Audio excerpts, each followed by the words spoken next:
The Play's the Thing with Judy Sleed. Special guests, Kelly Hanson, Assistant Director of the Set Designer of Moby Dick Rehearsal, and Jim Lawson, Assistant Director of the John Drew Theater.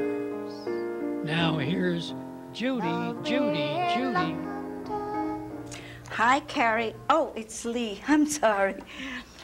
Cary Grant supposedly said Judy, but he never did. So welcome. I'm so happy you came back after all this time you were trying to get together. Thank you for having us. And the time is here, and you're from the Guildhall, which is the John Drew Theater in Guildhall. Correct. Yes, a lot of people think it's two different places. And you're the assistant director to Josh Gladstone, yes. Who is a lovely guy. He was here. He's terrific. He was my very first guest. Really? Aww, yes, he was. That's nice. And Kelly, a lovely young lady who is Tony Walton's protege. Yes. That sounds good, whatever that means. It's very exciting. And you do the set design for Moby Dick. That's being. Right. That's going to be the next production at Guildhall. Yes. And what else? And I'm the assistant director. Tony's directing it, yeah. Assistant director. Yes. Well, that's a very good start. Yeah. Very good. And Jim, I think you said you are new at Guildhall also? This is my first season with them, though I've had friends out here and have visited. The opportunity came up to assist Josh this season, and I came out, and I'm looking at it as a learning curve. It's my first time this side of the boards, so I'm eagerly learning everything I can from top to bottom to run a theater, including, in this case, learning the history of this pretty illustrious place that turns 75 next year. I love history. Yeah. I do. Just to back up a little bit, you said this side, but you were an actor before, or? Primarily a performer, director. A performer? Yes. Where did you perform? My minor claim to fame is I've done The Dentist in Little Shop of Horrors more than anybody in the world. And did all of the European tours and directed the last couple of legs before the rights went international in 2000. So, but I also have a classical music background, and an experimental theater background, and an education background. Classical music background. Yes. You play an instrument. Voice, primarily. I grew up, I was a cathedral choir boy, formal music school with a cathedral in Providence, Rhode Island, actually. And getting my music degree, I kind of segued into theater and stayed with that. And then this opportunity came up, so I'm kind of loving it, because it's a fabulous place with all kinds of stuff going on constantly. That's so true. So true. I don't know a handful of communities in the country you could come up with that have the facility, the local talent, which is immense with the celebs that live out here, and the resources financially to do this type of stuff that is going on there. And I think it's on the verge of a brand new revitalization with the 75th anniversary coming up. So it's pretty exciting. And particularly this production coming up. Absolutely. I'm so Very excited. Yeah. So Kelly, could you tell us about this production a little bit? Absolutely. The production is called Moby Dick Rehearsed. It's a stage adaptation that was written by Orson Welles and actually produced by him in London in 1955. And Tony Walton, who is, as you know, a Tony Award-winning, Oscar Award-winning designer, is directing this, and he's calling it Moby Dick Rehearsed as remembered by Tony Walton, because he actually saw the production in London over 20 times when he was a boy, and he is doing his best to remember this on stage for us, so that we actually get a look at this amazing director's work, Orson Welles. And it's an exciting time to be doing something like this, because actually Orson Welles is sort of stirring in the national consciousness again. He's got a new biography that's just come out, called Despite the System, which is about his struggles with the Hollywood studios, and that's actually one of the editor's recommended picks on the New York Times list right now. And we have the Spielberg film, War of the Worlds, that's come out, which is about, you know, Orson Welles' very mischievous radio broadcast. Oh, I didn't know that Yeah, was about yeah. the War of the World. Well, that was what inspired it, absolutely. Yes. And, you know, that's what sort of catapulted his career in Hollywood, and he went and did Citizen Kane after that, and, you know, that's what we probably know him best for. But he actually, when asked in several interviews throughout his life, Orson Welles said that this particular play, his work on Moby Dick, was what he was most proud of. So it's a really exciting thing for us to be able to rediscover this. I noticed you have a bit of an accent. I do? Yes? Oh, that's interesting. What do you think it is? British? No, I'm from Texas, actually. You're kidding me. Nope, I'm from small town Texas. My son lives in Texas, and Really? he was here a couple of weeks ago, and I brought him on as a guest. And I made a joke like, you know, we have the same name, are we related? So he started talking with his Texas accent. Texas accent, that's right. It's so funny. Now that you mention it, you do sound like his wife. Oh, I do. That's interesting. I think It she's is toned it funny. down. I think I have toned it down. Yes, You yes. should hear recordings of me from when I was 12. Well, it's lovely, whatever it Well, is, thank you. it's lovely. And I like your voice, Jim, also. Like you said that you're... Well, I grew up in Rhode Island, which probably has one of the most colorful regional accents in New England. It has the worst of Boston and New York. So being a choir kid, it was pounded out of me. I had to speak Yeah. phonetically to lose the dialect. Although I love dialects, they're the color of language. Yours isn't exactly an East Hampton dialect either. No, this is my adopted language, and many times people ask me where you're from. Other times people say, well, you don't have an accent. It all depends who listens Who's to listening? me. That's true. Sure. That's true, yeah. This production, we're pretty thrilled and amazed. We have Peter Boyle, just off of Everybody Loves Raymond, is playing Ahab. And it very will be exciting. exciting. And though most people know him for his comedy work, probably Everybody Loves Raymond, which was on, I think, 10 years, 9 years. Yeah. And then, of course, Young Frankenstein. But he started out doing very heavy dramatic roles. I remember as a really little kid, the movie Joe, way before your time, which was on par with Easy Rider in terms of being a movie about the 60s, where he played a redneck father, and it was quite menacing. Do you know this piece? No, I Yeah, don't. it's I quite- don't. So it's exciting to But see them redneck working. fathers are quite menacing. And it also ties in because John Drew has a very successful, I think they're wonderful, series of play readings of both new plays and classics. Oh, And actually some people think this being called Moby Dick Rehearsed is a play reading, but it's not. Yes. That's actually No. the name of the play, and it's a full production. Well, Peter Boyle, I saw him in one of the readings. Earlier this summer, yes. Yes. Yeah. Yes. Terrific. During the off season, they have this naked stage, which is old stage Yes, readings. Josh Pearl, who actually spoke for us last night at the film series that we do.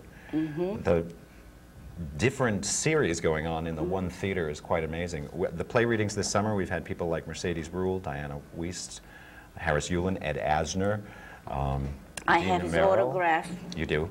and Eli Wallach, and Eli Wallach and Ann Jackson did an evening that Yeah, I I have was his tickled book. like a little kid watching this. I got to prompt them backstage, which, oh, you were there in the backstage?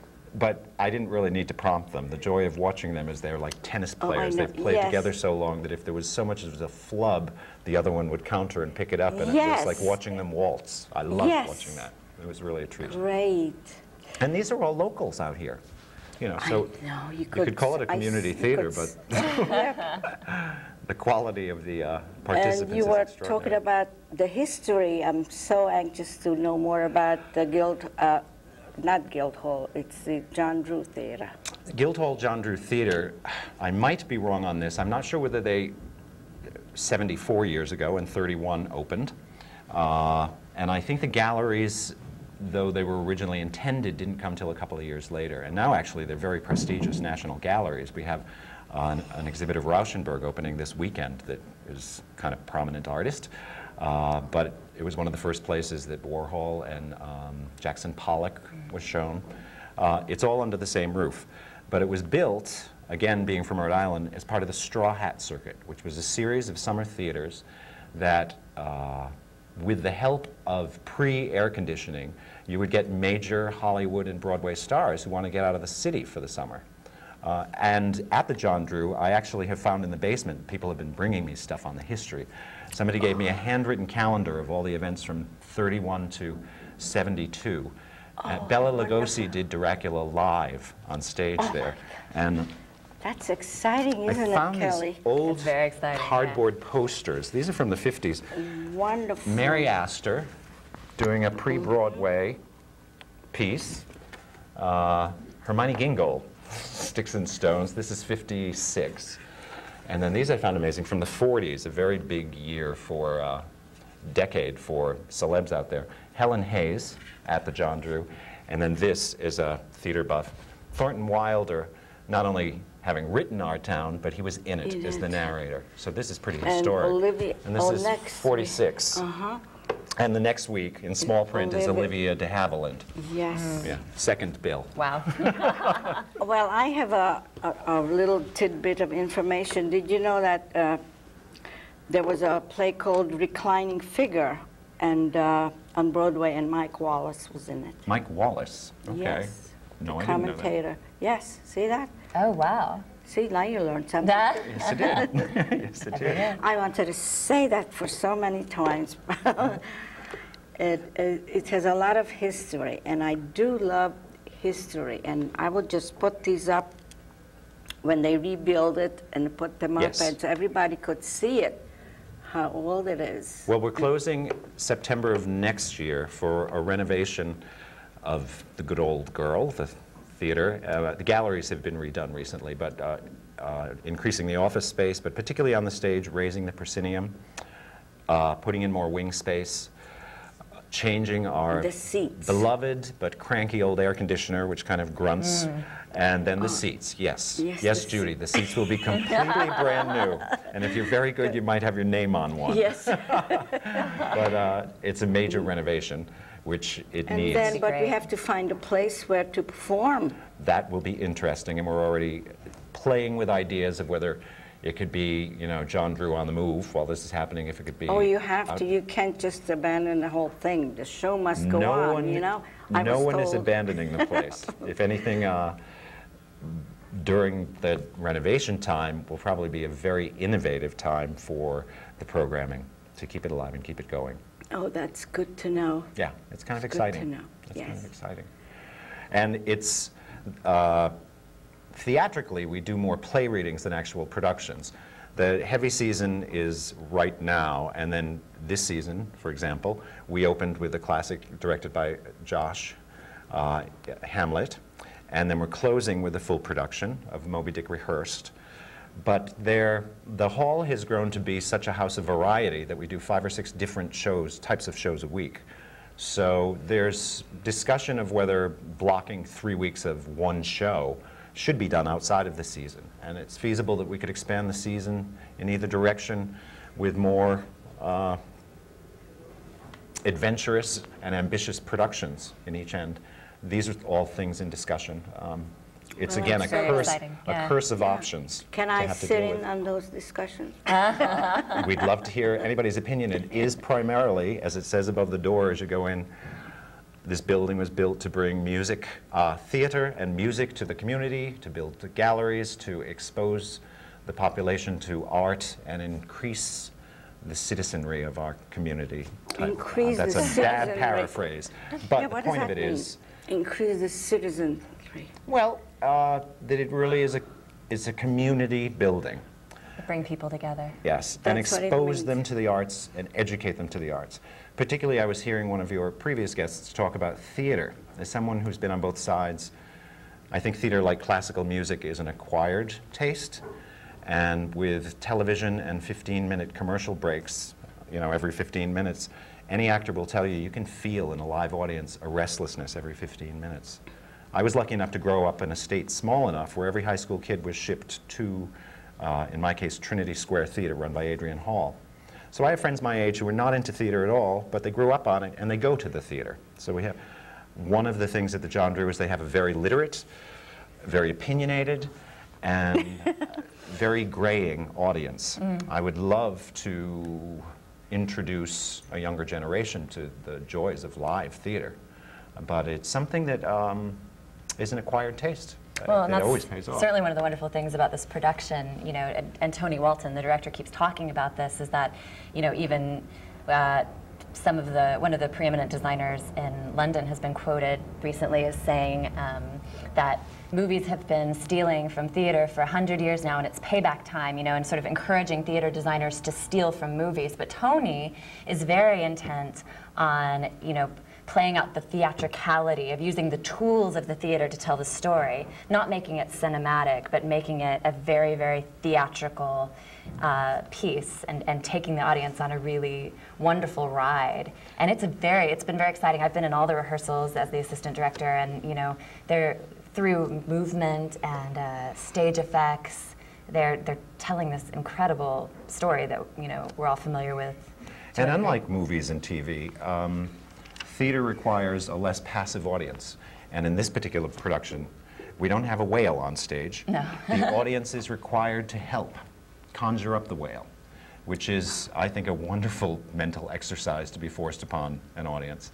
And when it works, it's a very different animal from film or TV or It's a any other wonderful medium. use of the audience's imagination. But maybe in the background you could put a picture of a whale.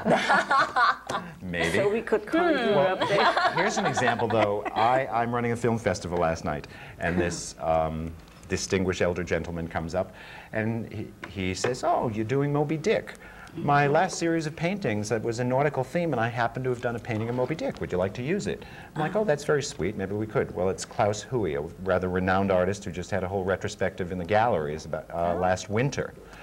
To be offered paintings from an artist of this caliber to just put up in the lobby, we might not have that whale on stage, but it would be very interesting to have one like that in the lobby. And just to have it, again... Yeah, some people may not know what a whale looks like.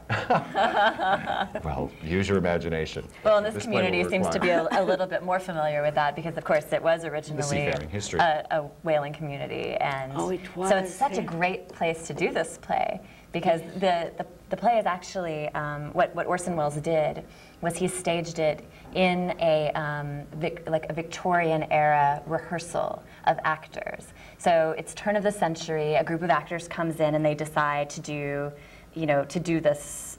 To explore the script of Moby Dick. So, you start out, you see a group of actors come on, and then they actually use the mechanics of the theater. The battens become sails, the ropes of the theater become ropes on the boat. So it's a really wonderful creative use of a big empty Victorian theater. So we've actually set it in the John Drew Theater, which has a wonderful history and is so conveniently placed in the middle of a whaling community, in the East End. So it's a very appropriate setting. And I think it's nice, the roof of the John Drew Theater, the weather vane is a whale.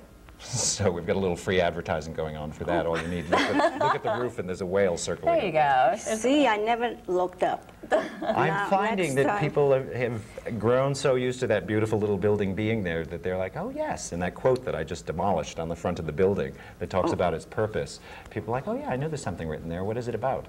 But it's the purpose of the building and the nautical Well, and they theatrical should have history of the a place. neon sign. And that way people There would are neon notice. artists. However, I think, all right, well, I'll let that one pass. They could have a neon sign.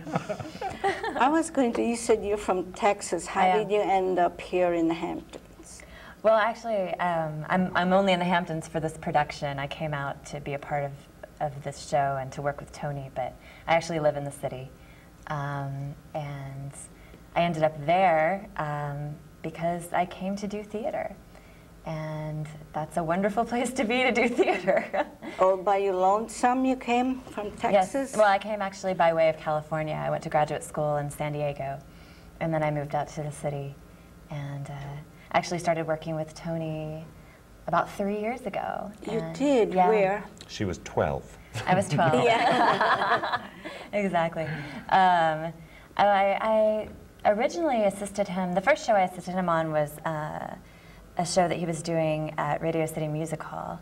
And then I worked with him on a couple of shows out at Bay Street and have kind of been off and on assisting him ever since as a designer, and then also as a director. I was his assistant director for After the Ball, which is a Noel Coward musical based on Lady Windermere's Fan that he directed and designed at the Irish Repertory Theater in New York. So that was around Christmas time. How about I'm Not a Rappaport? Yes, yes, he did that. I was not around for that one, but he did do that. Yeah, Tony has done some amazing stuff. He's won 4 Tony Awards. He won an Emmy Award for his wonderful design for Death of a Salesman with Dustin Hoffman. He has an Oscar for All That Jazz, the Bob Fosse All That Jazz. Oh, wow. He's designed 20 feature films. He designed Mary Poppins, the movie Mary Poppins, Murder on the Orient Express, The Wiz. So. And his wife had written a play. I attended it. Jen Leroy, yeah. A reading of it last. She's a wonderful playwright. I think it was last year. I think that's right. Yes. Yeah, I think that's right. Yeah. Yes. Yeah. So they're a very talented couple, definitely. They yeah.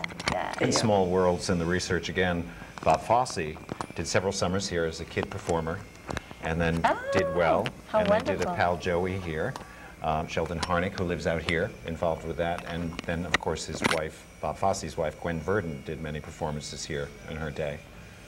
You can't throw a stone without hitting some major talent fabulous. that has Yes. worked in that place and under that roof. You know, Yeah. very lucky to Right. have that. Yeah. Yeah, I worked under that roof. Well, there you go. Adding to our roster. Yes, I didn't win any awards, Not yet. but they didn't boo me off the stage. Good. That's very good. That's good. That's good. So, about all these productions that are going on, and with all the history, people don't know where to go. They should go to Guildhall or Bay Street or West Hampton Beach. Well, or I can steer Quad. right now to the Guildhall box office, which would be 631-324-4050. Oh, that's great. That's pretty good, huh? Could you say that again? 631-324-4050 is the box office. And actually, I believe the first preview, though the show opens on the 27th, yes. The first preview is they have this pay as you can. So That's like and there are student discounts, and they range from $20 to $35 is the price range of the tickets. And they're available now, and it's 3 weeks run that we'll It's have. such a deal And too when- for that but, show. the It's gonna be an preview- amazing The show. quality And of Peter people in it, Boyle, yeah. it's wonderful. And with the preview, Yes. it's in the morning, though. It's not in the evening, is it? No, I think it's... No, it's in the evening. Oh, it Yeah. is. Preview meaning before we open, you always get 2 runs with a full audience, because that's the final cast member to tell you how the show is going. And it's the whale. When It's do the they- whale. Yes. When do the tickets go on sale? They're on They sale are now. yeah. And the box office is For open the 11 pay to as 5. you can. When is that? You'd have to call on the details. I don't want to be misquoted on that. And there are student discounts too. But the box office, And senior discount. probably. And group sale discount. Probably. All kinds of Well, all those things are important. People are interested how to save Very money. much. And one thing I Yeah. hope, the schools aren't open yet, but Melville is mandatory reading in every high school. And we close the week schools open. So I'm hoping that the word gets out, particularly to high school, And it's a wonderful way to expose students to Melville because, you know, to Melville, to theater, because we think of Melville, we think of the novel as being this sort of, you know, unapproachable. yes, Huge thing. exactly, a very academic thing. And this is not an academic production at all. It is an adventure. It's very, very exciting. And it's like I said, it's a wild ride. So it'd be a wonderful thing to bring students to. They will be on the edge of their seats the entire time. So I think maybe the best way would be to tell the school, but they're not open, but inform the teachers. Particularly the English teachers, because again, it's mandatory reading for, I think, all high school kids across the And country. this way, if the kids see this show, they they could say I read it, but they don't really have to, and they would know all about it. I wouldn't go that far. Could happen. Well, yeah, I could see some students doing that. Yes, Yeah, yes. yeah, I could too. Because it tells a tale, right? Yes, it You does. know everything about it. I mean, and when you have to write a report, it doesn't tell you exactly, well, you don't have to say when certain dates, when this and that happened.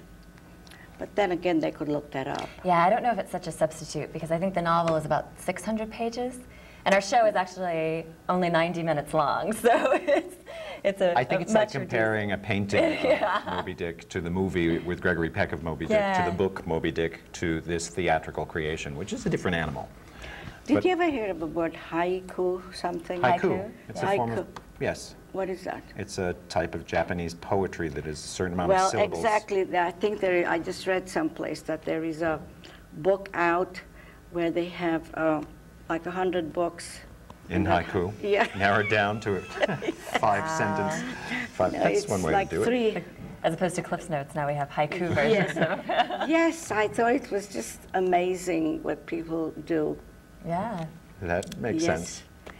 So, what can happen in the 60th part of the minute? That was a lyrics to one of the songs in the 50s. Arthur Godfrey used to sing it, or something like that. Anyway, the reason I'm saying it because we're nearing the end of the show. Okay. What can happen in the 60th part of the minute? Wow! I told you I would sing. You never heard that? Oh my was beautiful. goodness. It wasn't it? You're going to sign me up next production, don't forget. All right. Absolutely. Well, thank you again. It was lovely. I learned Thank you, so Judy. much. And it's time to wave goodbye, everybody. Goodbye. And don't forget to tune in. And we'd like to get phone calls for Guildhall. It is 324-4050. 4050. Yes. And if you want any of us to give you autographs, just call LTV. 537-2777. Well, it's Love me in Paris. Love me